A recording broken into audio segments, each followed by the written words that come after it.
오늘 우리에게 주신 하나님 말씀은 고린도 후서 12장 7절부터 10절까지 말씀입니다. 한 목소리로 봉독하겠습니다. 여러 계시를 받은 것이 지극히 크므로 너무 자만하지 않게 하시려고 내 육체의 가시 곧 사탄의 사자를 주셨으니 이는 나를 쳐서 너무 자만하지 않게 하려 하심이라.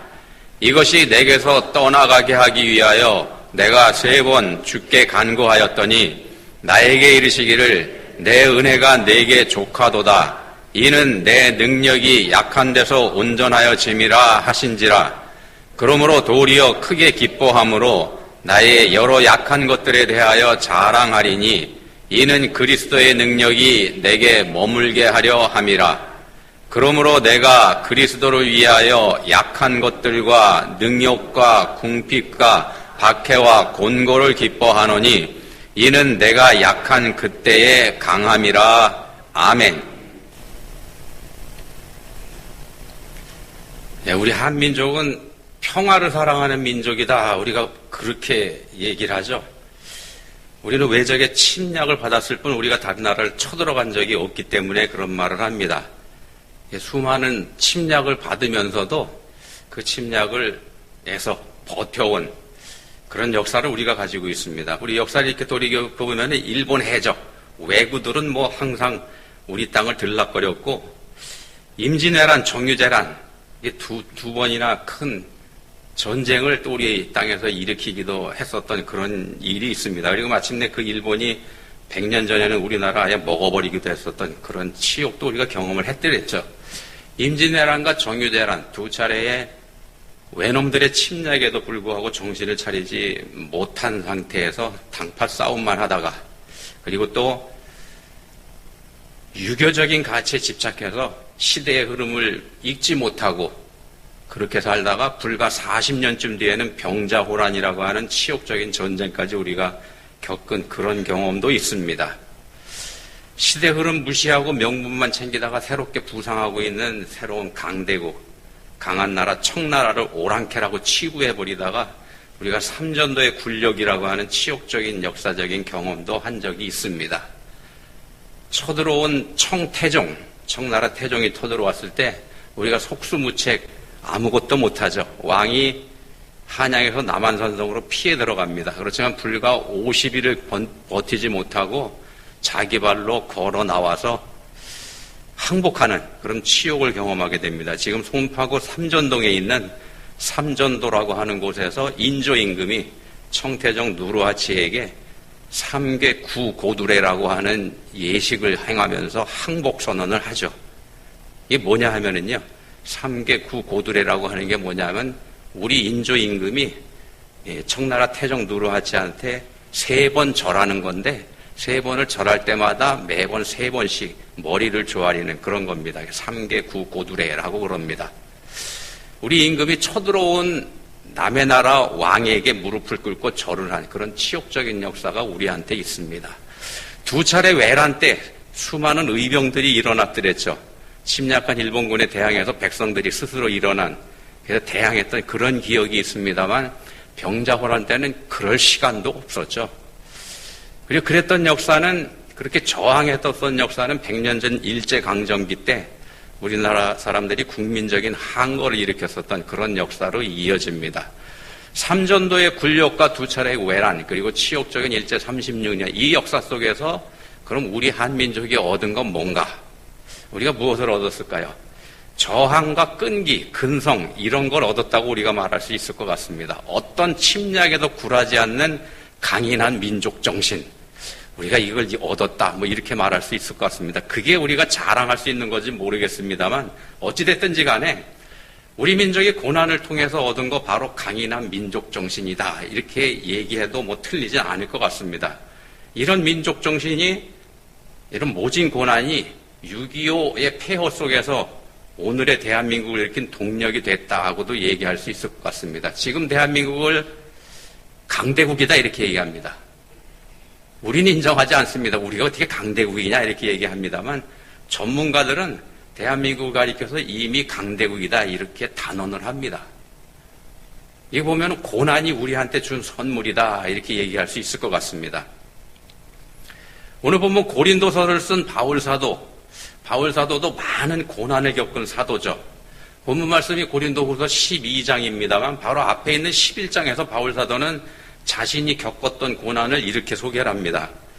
유대인들에게 40에서 하나 감한매를 5번 맞았으며 3번 태장으로 맞고 1번 돌로 맞고 3번 파산하고 일주야를 깊은 바다에서 지냈으며 여러 번 여행하면서 강의 위험과 강도의 위험과 동족의 위험과 이방인의 위험과 시내의 위험과 광야의 위험과 바다의 위험과 거짓 형제 중에 위험을 당하고 또 수고하며 애쓰고 여러 번 자지 못하고 줄이며 목마르고 여러 번 굶고 춥고 헐벗었노라.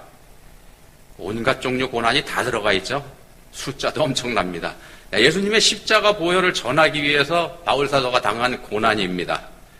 이 세상의 모든 사람들이 다 예수 그리스도를 주로 영접하고 구원받는 것, 이걸 바울사도가 원했었죠. 바울사도의 꿈이 그거였더랬습니다. 모든 사람들이 다 예수님 영접하고 구원받는 것, 그 일을 위해서라면 어떤 것도 감당할 수 있다는 게 바울사도의 마음 자세였더랬습니다. 본문 10절에서 바울사도가 고백을 합니다. 그러므로 내가 그리스도를 위하여 약한 것들과 능력과 궁핍과 박해와 곤고를 기뻐하노니 이는 내가 약한 그때의 강함이라. 기뻐한다 이렇게 얘기합니다. 자신이 당하는 능력과 궁핍과 박해와 곤고가 오히려 기쁘다 이런 얘기를 합니다. 그러니까 이유 없이 자기가 얻어맞고 또 좋은 일 하면서도 헐벗고 굶주리는 것, 또 저주받은 것 같은 삶을 사는 그런 모습을 자기가 가지고 있는데도 그런데도 그게 기쁘고 감사하다. 바울사도가 이렇게 고백을 합니다. 왜 이런 말을 하는가 하면 내가 그러하니까 당신들도 나처럼 어려움이 당하더라도 기뻐할 수 있으면 좋겠다. 그런 얘기죠. 나처럼 당신들도 그랬으면 좋겠다.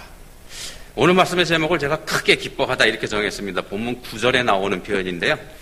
바울사도 자신이 크게 기뻐한다. 이 어려움 속에서도 그렇게 고백을 합니다. 어려움을 당할수록 더 크게 기뻐한다. 왜 그런지 한번 오늘 살펴보겠습니다. 바울사도 우리가 이미 알고 있는 것처럼요, 소위 잘 나가는 사람이었더랬습니다. 당시 세상을 지배하고 있던 로마 제국, 그 제국의 시민권자였더랬죠. 무슨 뜻인가 하면 그건 아무도 함부로 건드리지 못하는 사람이라는 겁니다. 신분적인 보장을 받는 그런 배경을 가진 사람이죠. 대제국 로마의 시민권자고 그 당시 로마가 세계를 지배하고 있었으니까. 또 유대인으로서는 가말리엘의 문화에서 율법을 배운 사람입니다. 당대 최고 학벌을 가졌다는 뜻입니다. 쉽게 얘기하면 출세가 보장된 엘리트다 그런 뜻입니다. 젊은 나이에 이미 유대인들의 최고 권력기구인 사내들인 공회원이었던 걸로 그렇게 봅니다. 요즘으로 치면 국회의원 이상 되는 그런 사람입니다. 젊은 나이에. 이런 바울은 세상적 관점으로 보면 강자 중에 강자입니다. 누구도 함부로 건드리지 못하는 사람이고 모두가 부러워하는 위치에 있는 사람이고 누구나 다 두려워하는 권세를 가진 그런 사람이었더랬습니다. 세상에서 누구도 함부로 할 수 없는 사람이 바로 바울이라는 사람이었습니다. 그런 대단한 사람이 예수 그리스도를 믿게 된 후에 빌립보 3장에서 이런 고백을 합니다. 그러나 무엇이든지 내게 유익하던 것을 내가 그리스도를 위하여 다 해로 여길 뿐더러 또한 모든 것을 해로 여김은 내 주 그리스도 예수를 하는 지식이 가장 고상하기 때문이라. 내가 그를 위하여 모든 것을 잃어버리고 배설물로 여긴다. 배설물로 여긴다. 해로 여긴다. 그 엄청난 배경, 모든 사람들이 부러워하는 사회적인 성공을 전부 다 해로 여기고 배설물로 여긴다 이렇게 얘기합니다. 그렇게 대단한 것들이 오히려 해롭다는 겁니다. 더럽다는 겁니다. 그게. 그런 바울의 삶이 완전히 달라져 버렸습니다. 사회적인 권세와 명예는 더 이상 내세우지 않게 됐고요. 가는 곳마다 순환을 당하고 죽음의 위협이 따라다니는데도 그걸 두려워하지 않는 그런 사람이 됩니다. 십자가의 복음을 전하는 일에만 어떤 어려움이 있더라도 그 일에만 몰두합니다. 부활하신 예수님을 만났기 때문에 이렇게 변화가 된 겁니다. 십자가의 복음이야말로 오직 유일한 구원의 복음이라는 걸 분명히 알았기 때문에 이렇게 변화가 된 겁니다. 자, 본문에서 바울이 고백합니다. 바울 자신에게는 육체의 가시, 곧 사탄의 사자가 있다. 이렇게 해요. 육체의 가시, 사탄의 사자. 육신에 어떤 문제가 있어서 이런 말을 했었던 것 같습니다. 아마 치료가 되지 않는 그런 병이었던 것 같습니다. 말하자면 불치병 같은 거. 이게 무슨 병이었는지는 정확하게 모릅니다만 분명한 거는 견디기 힘든 병이었다는 건 확실한 것 같고요. 그리고 또 그 병이 복음을 전하는데 크게 방해가 되는 병이었던 것, 그것도 맞는 것 같습니다. 그리고 그 병 때문에 사람들이 바울을 업신여길 수도 있는 병이었다는 거. 예를 들면은 당시 사람들이 저주받은 병이라고 치부하는 그런 병이었다든지 그런 종류의 병이었던 것만은 맞는 것 같습니다. 자, 그런 병이라 그러면은 당연히 하나님께서 고쳐주셔야죠. 바울이 누굽니까? 세상에 둘도 없는 위대한 복음 전도자이지 않습니까? 하나님께서 고쳐주셔서 더 열심히 복음을 전해서 더 많은 사람을 구원할 수 있게 해주시는 거. 그래야 된다는 게 우리 생각입니다.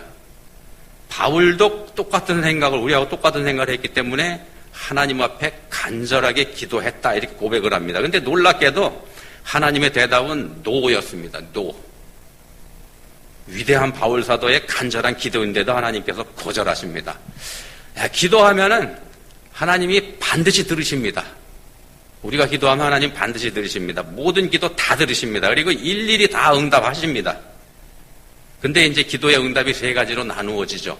그래서 우리가 좀 헷갈립니다. 첫 번째 대답은 예스입니다. 우리가 기도한 그대로 들어주시는 것. 우린 이걸 원하고 이런 것만을 기도 응답이다. 이렇게 생각하는 경향이 있습니다. 근데 두 번째 응답은 기다려라는 응답입니다. 기다려라.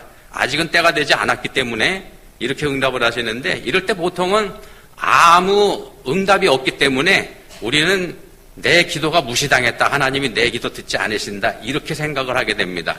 이 응답은 우리한테 인내가 요구됩니다. 이게 곧 믿음입니다. 인내가 곧 믿음입니다. 데살로니가서서 1장 3절에서 말씀하는 소망의 인내. 이게 바로 이런 믿음을 얘기하기도 합니다. 믿음이라고 하는 건 소망을 가지고 기다리는 거기 때문에 그렇습니다. 믿음은 기다림입니다. 그 세 번째 응답은 거절입니다. 안 된다. 우리가 원하는 게 하나님의 뜻하고 다를 때 이런 응답을 주십니다. 본문에서 바울이 받은 응답이 바로 그거죠. 그걸 들어주지 않는 게 더 좋은 거기 때문에 거절하시는 겁니다. 바울이 바로 그 사실을 깨닫습니다. 거절하시는 게 더 좋은 거다는 사실. 그게 더 큰 은혜가 되더라는 사실. 자신의 병을 내 육체의 가시 곧 사탄의 사자 이렇게 바울이 표현을 했는데요. 사탄의 사자가 대사도 바울의 몸 안에 있다는 게 이상하긴 합니다만 바울은 이 사탄의 사자를 하나님께서 주셨다 이렇게 고백을 합니다. 내 육체의 가시 곧 사탄의 사자를 주셨으니 하나님이 주셨다는 말씀이죠. 사탄, 악의 근원이죠. 악의 근원이고 악의 괴수가 사탄입니다. 그런 악의 괴수를 왜 대사도 몸에 남겨두셨을까? 하나님 왜 남겨두셨을까? 그게 유익하기 때문에 남겨두신 겁니다. 바울은 나를 쳐서 너무 자만하지 않게 하려 하심이다. 이런 고백을 합니다. 이게 무슨 뜻인가 하면요. 나를 쳐서 너무 자만하지 않게 하려 하심이라. 자신은 교만하지 않을 수 없는 인간이라는 겁니다. 바울 자신은 제가 돌아보건대 자기는 교만하지 않을 수 없는 그런 인성을 가진 인간이라는 겁니다. 물론 배경이 대단해서 교만일 수도 있긴 합니다만 그거 이전에 이미 바울 자신은 인성이 근본적으로 교만해질 수밖에 없는 인간이라는 걸 깨달은 겁니다. 그렇기 때문에 이 사탄의 사자가 바울 자신에게 반드시 있어야만 한다는 사실을 알게 된 거죠. 그게 없다면 바울은 교만으로 빠져서 어디로 가버릴지 모르는 그런 상태에 자기가 있더라는 걸 알게 된 겁니다. 그래서 바울이 고백합니다. 그러므로 도리어 크게 기뻐하노라. 자, 그리스도인이 교만하면 그 사람 안에서 역사하시는 성령이 보이지 않게 됩니다. 성령이 아닌 그 사람 자신이 드러나죠. 우리가 쉽게 하는 얘기대로 하나님 영광 가리는 겁니다. 그리스도인이 교만할 때 하나님의 영광 가립니다. 바울처럼 대단한 영적 능력 또 은사를 입은 사람에게서 성령이 드러나지 않는다 그러면 어떻게 되겠습니까? 더 큰 은혜를 받았으니까 더 크게 하나님의 영광 가리게 되죠. 그래서 사탄의 사자를 하나님께서 바울에게 남겨두셨다는 겁니다. 사탄은 하나님께서 부리시는 영에 불과합니다. 물론 사탄은 악한 영입니다. 하나님께 대적하는 마귀죠. 자기가 하나님이 되겠다고 반역을 일으킨 나쁜 놈입니다. 근데 하나님이 그를 부리십니다. 하나님이 사탄을 부리십니다. 욥기에도 나오죠. 하나님이 시키셨다 그런 말은 아닙니다. 그런 뜻이 아닙니다. 왜곡하는 사람들 그렇게 표현하는데 그거 아니고요. 하나님 권한에서 벗어날 수 없다는 뜻입니다. 사탄이 아무리 제멋대로 행하는 악한 짓이라고 할지라도 그 모든 게 하나님의 통제에서 벗어날 수는 없는 거고, 하나님께서는 그 모든 걸 다 들어서 사용하실 수 있는 지혜와 능력을 갖고 계신 분이라는 말씀입니다. 그렇기 때문에 하나님 믿는 사람한테는 자신의 몸에 있는 사탄의 사자라고 할지라도 해로울 게 없다는 겁니다. 모든 것이 합력하여 선을 이룰 뿐인 거죠. 그러니까 그리스도인은 사탄이 주는 고난, 어려움 이런 게 있다고 할지라도 오히려 크게 기뻐할 수 있다는 겁니다. 그렇다면 우리 그리스도인들이 이 세상에서 고난을 당하는 거 하나님이 기뻐하시는가? 그게 하나님 뜻인가? 그건 아닙니다. 우리 그리스도인들이 이 땅에서 고난당하는 거 하나님께서 원하시는 거 아닙니다. 우리가 당하는 고난을 하나님께서 역으로 사용하셔서 우리의 믿음의 분량을 늘려주시는 것, 그것도 맞고요. 그래서 그게 우리한테 유익한 것, 그것도 맞긴 합니다만 우리가 고난당하는 걸 하나님께서 기뻐하시는 건 절대로 아닙니다. 하나님께서 그걸 원하시는 거 아닙니다. 고난은 사탄이 주는 악한 거죠. 분명히 하나님 뜻에 어긋나는 겁니다. 그럼에도 우리한테 고난이 주어지도록 허락하시는 이유는 그 고난을 통해서 우리의 연약함이 드러나기 때문에 그렇습니다. 바꿔서 말씀드리면 우리의 연약함이 드러나면서 우리한테 이로운 결과가 생기기 때문에 우리 스스로 우리가 약하다는 걸 고난을 통해서 깨닫게 된다는 말씀입니다. 대표적인 예가 우리가 병들었을 때입니다. 병들었을 때 우리가 가장 무력함을 느끼지 않습니까? 아무것도 할 수 없는 것, 그런 무력함에 무너지는 게 우리가 병들었을 때입니다. 이걸 통해서 우리가 교만에서 내려와서 겸손의 자리로 더 나아갈 수 있게 되는 그런 역할을 하기 때문에 하나님께서 허락하시는 겁니다. 쉽게 말씀드리면 자기 자랑 하지 못하게 만드는 겁니다. 자기 자랑 하지 못하게. 고난이 자기 자랑을 하지 못하도록 만듭니다. 근데 그게 은혜입니다. 하지 못하게 하는 게 은혜입니다. 하지 않는 거, 이건 자기 의지죠. 하지 않는 건 자기 의지입니다. 근데 그건 결국 실패하고 맙니다. 얼마 가지 못하죠. 끝까지 못 갑니다. 그래서 강제로 자랑하지 못하게 되는 거, 하나님이 힘쓰셔서 강제로 자랑하지 못하게 되는 그게 바로 자기 십자가가 됩니다. 우리가 말하는 십자가라고 하는 건 남이 나를 십자가에 못 박는 거지 않습니까? 내가 나를 십자가에 못 박을 수는 없습니다. 그건 불가능하죠. 내가 꺾여서 십자가에 못 박히는 겁니다. 그게 자기 십자가를 지는 게 바로 그런 겁니다. 내가 하는 게 아니라는 말씀입니다. 당하는 거죠. 자, 자기 자신에게서 자신의 무력함 이외에 나는 아무것도 할 수 없구나 하는 이런 무력함 이외에 다른 어떤 것도 자기 자신에게서 찾아내지 못하게 되는 거, 이게 은혜입니다. 이 상태까지 가는 게 자기가 아무것도 할 수 없다는 존재라는 걸 경험하는 것이야말로 은혜 중에 은혜입니다. 그럴 때 자기 자신을 전적으로 우리가 하나님 앞에 내맡길 수 있는 상태가 되기 때문에 그렇습니다. 온전하게 성령을 체험할 수 있는 상태가 바로 그런 상태입니다. 그런 상태까지 가야 우리가 깊은 신앙 체험을 할 수 있게 됩니다. 그래서 본문 9절에서 말씀합니다. 내 은혜가 내게 족하도다. 이는 내 능력이 약한 데서 온전하여짐이라. 바울 사도가 10절에서 이렇게 고백하면서 응답합니다. 그러므로 내가 그리스도를 위하여 약한 것들과 능력과 궁핍과 박해와 곤고를 기뻐하노니 이는 내가 약한 그때의 강함이라.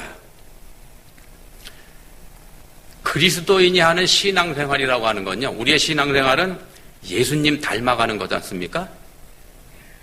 그리스도인의 신앙생활은 예수님 닮아가는 겁니다. 예수님을 배우고 예수님 닮아가는 사람, 그런 사람이 그리스도인이죠. 자, 그러면 우리가 말하는 그 예수님 닮는다는 거, 그게 뭘 얘기할까?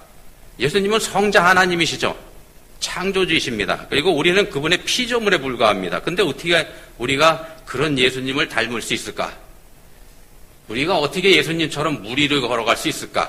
또 우리가 어떻게 예수님처럼 귀신을 쫓아낼 수 있고 우리가 어떻게 병을 낫게 할 수 있는가?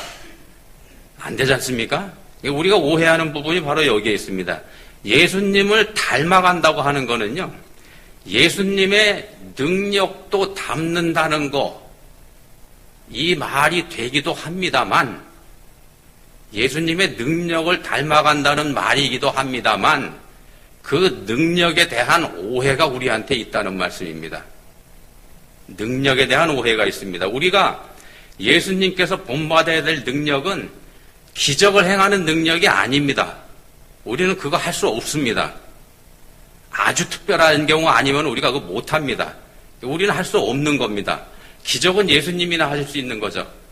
그건 우리가 닮아갈 수 있는 영역이 아니라는 말씀입니다. 우리가 닮아야 할 예수님의 능력이라고 하는 건 뭐냐 하면 바로 십자가의 능력입니다. 바꿔 말씀드리면 고난당하는 능력, 당하는 능력입니다. 당하는 능력. 내가 하는 거 아니고 내게 주어지는 고난을 당하는 거. 그게 하나님 뜻이라면 받아들이는 거. 그게 우리가 예수님 닮아가는 겁니다. 내가 지은 죄 때문에 내가 당하는 거, 그건 벌입니다.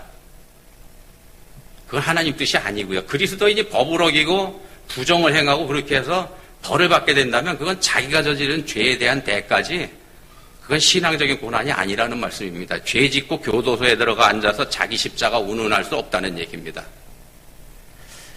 예수님은 우리를 위해 고난을 당하셨습니다. 우리를 위해 고난 당하셨습니다. 당신 자신이 아니고요.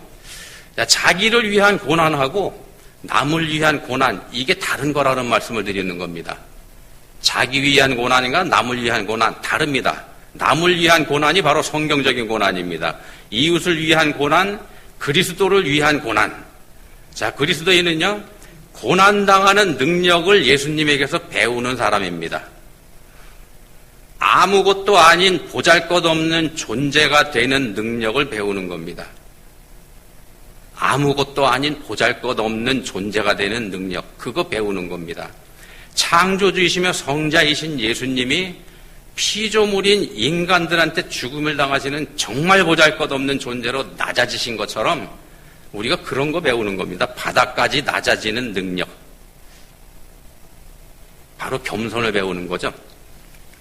근데 겸손이라는 거 하는 게요, 우리는 자기 비하라고 착각을 하는 경우도 있습니다. 자기 비하하고 자기를 형편없이 낮추는 것, 그걸 우리가 겸손이라고 얘기하는데 아닙니다. 그게 겸손 아닙니다. 자신이 원래 형편없다는 걸 인정하는 게 겸손입니다. 자신이 원래 형편없다는 걸 인정하는 거. 잘난 사람이 못난 척하는 거 겸손 아닙니다. 그건 오히려 교만이 될 수 있습니다. 원래 못난 사람이 자신이 못났다는 걸 인정하는 것, 그게 겸손입니다. 자기 자신을 인정하는데 그게 겸손이라는 말씀입니다. 자신의 무식함을 인정하는 게, 자기가 무식하다는 걸 아는 게 지혜다, 이런 말 있지 않습니까? 이 말씀들을 한번 잘 생각해 보시면 좋겠습니다. 자, 바울 사도는 자신이 스스로 겸손해질 수 없는 인간이라는 사실을 깨달았습니다. 그래서 자신의 육체에 가시고 사탄의 사자가 자기한테 은혜가 된다는 사실을 인정을 하고 있습니다. 본문에서. 우리한테도 고난을 통해서 나 자신의 실상을 알게 해주시는 것, 이게 바로 은혜가 된다는 말씀입니다.